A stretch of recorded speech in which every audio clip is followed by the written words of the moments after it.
ধন্যবাদ তোহা।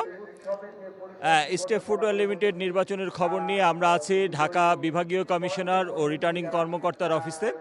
এখানে মূলত ঢাকা মহানগরের যে 15টি আসন তার মধ্যে 13টি আসনের ফলাফল ঘোষণা করা হবে এবং আমার সহকর্মী একরামুল হক সায়েম নির্বাচন কমিশন থেকে যেমনটি জানাচ্ছিলেন যে অনেক আসনেরই ইতিমধ্যেই ফলাফল ঘোষণা হয়ে গেছে, তবে আমরা দেখছি যে ঢাকার যে 13টি আসন সেই 13টি আসনের ফলাফল ঘোষণা কিন্তু অনেকটাই ধীরগতি। এখন আমাদের হাতে যে ফলাফল এসেছেন কিছুক্ষণ আগে ঢাকা বিভাগীয়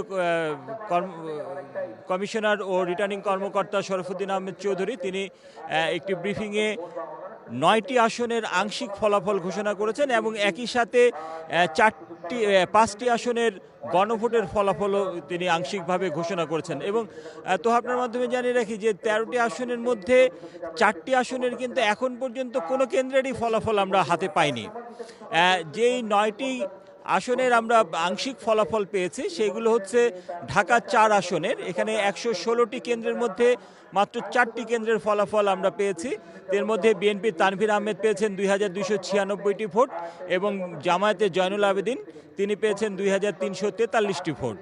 ঢাকা 5 আসনে এখানে 151টি কেন্দ্রের মধ্যে 10টি কেন্দ্রের ফলাফল এসেছে।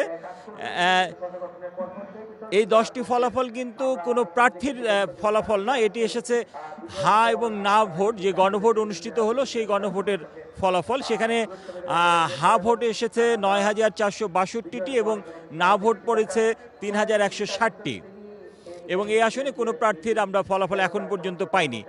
ঢাকা 6 আসন এখানে 101টি কেন্দ্রের মধ্যে 22টি কেন্দ্রের ফলাফল এসেছে।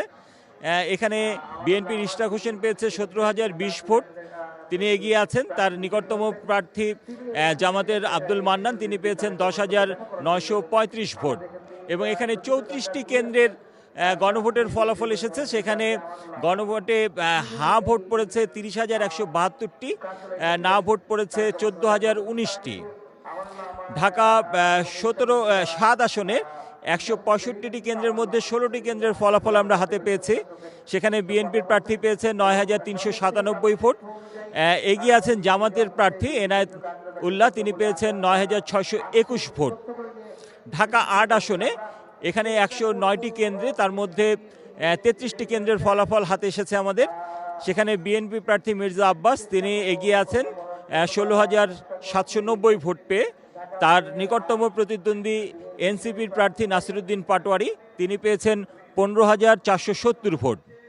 ঢাকা 9 আসন এখানে 170 কেন্দ্রের মধ্যে 9টি কেন্দ্রের আমরা ফলাফল পেয়েছি। বিএনপির হাবিবুর রশিদ পেয়েছেন 5,959 আর এনসিপির প্রার্থী জাবেদ মিয়া তিনি পেয়েছেন 2,517।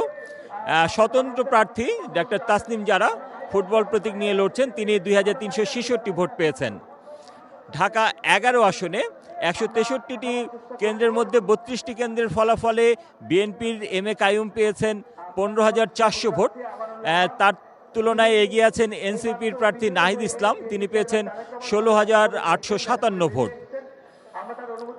ঢাকা 12 আসনের কোনো কেন্দ্রেরই ফলাফল এখনো পর্যন্ত আমরা হাতে পাইনি। ঢাকা 14 আসন বিএনপির সানজিদা ইসলাম তুলি এবং জামায়াতের মীর আহমেদ বিন কাশেম তাদেরও কোনো কেন্দ্রের ফল আমরা পাইনি, তবে 30টি কেন্দ্রের গণভোটের ফলাফল পেয়েছি। সেখানে হা ভোট পড়েছে 24,685 আর না ভোট পড়েছে 6,707টি। ঢাকা 16 আসনে 138টি কেন্দ্রের মধ্যে 29টি কেন্দ্রের ফলাফল এসেছে আমাদের হাতে। সেখানে বিএনপির প্রার্থী আমিনুল হক তিনি পেয়েছেন 16,175, জামায়াতের প্রার্থী পেয়েছেন 15,516। ঢাকা 17 আসন সেখানে বিএনপির তারেক রহমান পেয়েছেন 8,454টি ভোট এবং জামায়াতের খালেদুজ্জামান পেয়েছেন 6,205 ভোট।